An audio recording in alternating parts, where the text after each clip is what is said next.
This is Cliffside, a lawless town ruled by only the most ruthless Johnny Law Evadinist, no good horse spookinist, Dastardly of the Dastardly, aka Me! That's who!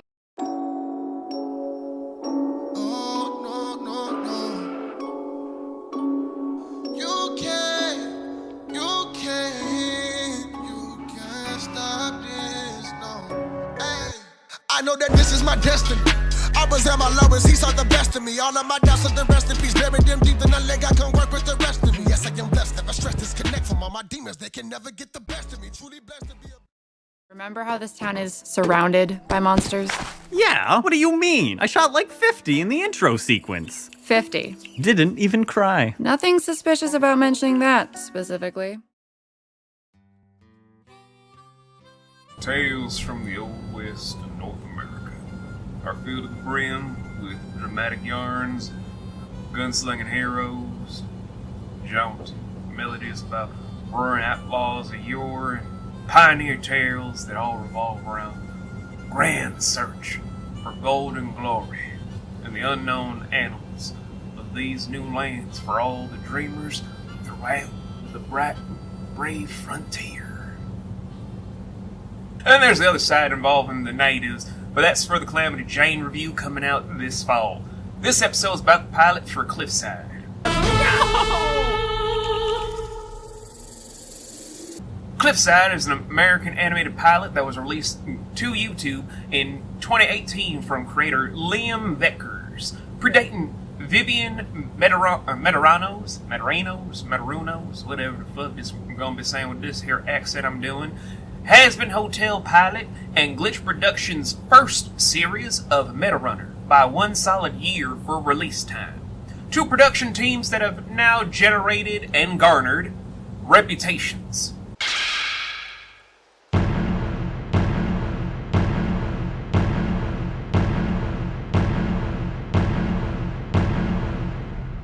So back to Cliffside. We're thrust into a spaghetti western that stepped into Lovecraft country as monsters, fiends, and death herself are interwoven into the everyday lives of gunmen, outlaws, and sassy alt girls that'll definitely hit you while you were sitting there saying thank you and ask for another hit. Or, as I've come to know it, the VTuber Omniplane universe, also known as the VCU. Or the VSU, if you want to do stuff that's non-cinematic. You know what I'm talking about here. Still, it was such a roaring success that fans were waiting for the official series to come out for so long that everybody soon began to think that we'd never be able to see anything else from the production team or the director ever again. Even at the time of this whole release schedule for stuff, people are still waiting. People still doing tier lists. People still just commenting on if Cliffside were around, would we still have Has-Been? Would we still have Helluva? Would we still have Meta Runner? Or even the Sunset Overdrive? Or whatever other things that came out of Glitch Productions? Yes, I know it's not Sunset Overdrive, but I'm going for the joke now. Either way, we probably got a very simple explanation, but we're not here for any of that stuff. We're going to just saddle up, ride on out, and see if this 6-year-old pilot still holds up, or if it's rolling away in the wind with the tumbleweeds. Let's jam. The pilot focused on a blowhard named Waylon, also known as just 2-Bit Jerry. I'm 2-Bit Jerry. Kids, am I right? Is trying to become the greatest outlaw in the West. Like most children of the era who survived dysentery, consumption, stray bullets from random duels, house fires, and or dying from heat exhaustion. But great days of American history, my dude. However, our American Don Quixote has a different set of problems in his neck of the woods, and that's the monsters living in the woods. But it's fine. Luckily for Waylon, and Waylon's friend Joe, he doesn't need to worry about monsters lurking about. He is safe, he is fine. Oh my god, really? Nah, I'm just kidding with you. Waylon gets kidnapped and going in the woods by trying to be a smart ass. You know, just fucking around and finding out, and gets captured to become monster food.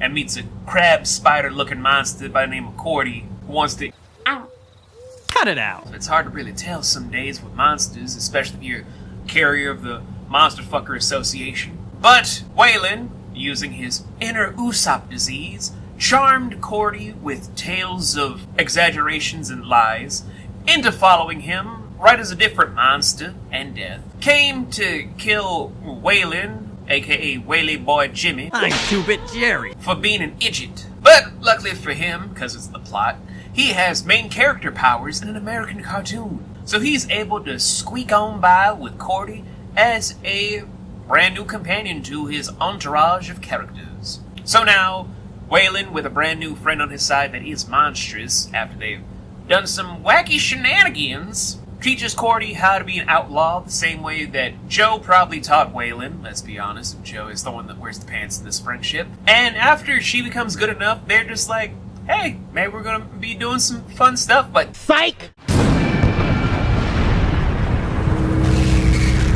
We got a whole big monster plot to settle up, make Death the new sheriff of the village, and, you know, set up the whole thing to have a big adventure for Waylon, Joe, and Cordy in their part of the ye old west. And that's the pilot. Alrighty then. The animation for Cliffside is one of the best examples for early accessibility for good cues and good facial expressions and model work for early indie creators. Kind of like a Toby Fox situation, where even if you're balling out on a budget like Champs, it doesn't matter if the model's 2D or 3D, what matters is the time spent to the craft. And in Liam and his team's case, whether it's from the character designs feeling distinct, the backgrounds being fairly eye-catching, and even all the special motion prompts being expertly done to highlight certain factors of the characters for quirks or memorable traits to have looked into and locked on for the viewer's mind to latch onto to make sure that they're distinct even more so. I gotta say, excellent work, so nicely done, Liam. Nicely done. The editing, sound mixing, frame-by-frame animations, lip-syncing, music arrangements, and more is honestly inspiring as a production editor myself for things. Made me kind of rethink a lot of stuff after I had to rewatch this multiple times for this review. Especially if you're looking into the animation side of things, since being an animator is a very hard job. Trying to balance out creativity and versatility with locking in the logistics into how to make a good production stick. And that's hard for anybody. But the way it's done is expertly handled to where you're actually able to see a student at work that will be a master someday. Just gotta really work at the fine-tuning just at a small range to make it look less like a flash animation and more like flipping the pages of a book from the old-timey days when we were kids, or for those of us that were huge Scholastic Book Fair fans that would want to watch a transformation happen from the book pages. Just man, this is a short review because we're already at the overall statement. There's not a lot to really be said because I don't know the full vision of the plot. I don't know the full vision of the story. All I know is it's set in the Old West. We got some kids doing some stupid kid stuff, trying to act like they're already grown and whatnot, like idiots, just finagling around with one of them being a monster child, the other two just being human children, going into some wacky hijinks for misadventures, and there's not a lot else to really say. Cause you could just discern that's gonna be their adventures never end because the Old West has no ending. You could just say that they're just some wacky children that got themselves tied into some Lovecraftian horrors before the end of the world. You could say a lot of things. It's too open-ended to give a real solid critique for, because now you're just kind of stuck looking at everything like, is it truly just at its whole finite point of conclusion? Or is this still the workings of something even bigger? Without really knowing anything else, and you kind of just left in the lurches, you kind of just lost in it. And that's both beautiful, but also kind of mean. Like you really want to get a good conclusion for Pete, but you also don't have that conclusion. And now everyone's just looking like they got a cow pie on their face. Don't look good, baby. Don't look good. But for the pilot alone, for all the great stuff, getting rid of all the awkwardness and everything, I'm just going to keep it real. This was a solid pilot. I like this better than the pilot for Has Been Hotel. I found it twice as enjoyable as the Hell of a Boss pilot that actually started off on a better foot than where it developed, I might as well fucking say. I liked it better than a lot of the first episodes that Glitch Productions made for Meta Runner, Meggy's show, or anything from, Murder Drones, except for Amazing Digital Circus. There actually was a good pilot episode there. I might as well just say that right then and there. But in its whole thing, is it one of the best indie pilots I've seen thus far? No. But I'll address that one when we get to it. In the meantime, though, I'm going to keep the whole rating to myself because until we get an official statement from the team about what the whole thing is going to be, it's going to be a webtoon comic, it's going to be a digital comic elsewhere, is a whole entire synopsis going to be leaked online for people, is there just never going to be anything else? I can't say nothing more else. This just is very, very open-ended for me, and I don't know how else to really say it. Open-ended productions are hard to really critique, and I'm trying, but I'm just flim-flamming stuck on what to really say. So damn you, Liam. Damn you and good work. Granted, it's not the only indie thing we're going to be doing because hopefully by the next few days, we're going to outer space. And I will stop talking like I'm still in the South. I left the South a long time ago. I'm in the North, bitches. I'm on a different type of time, oh.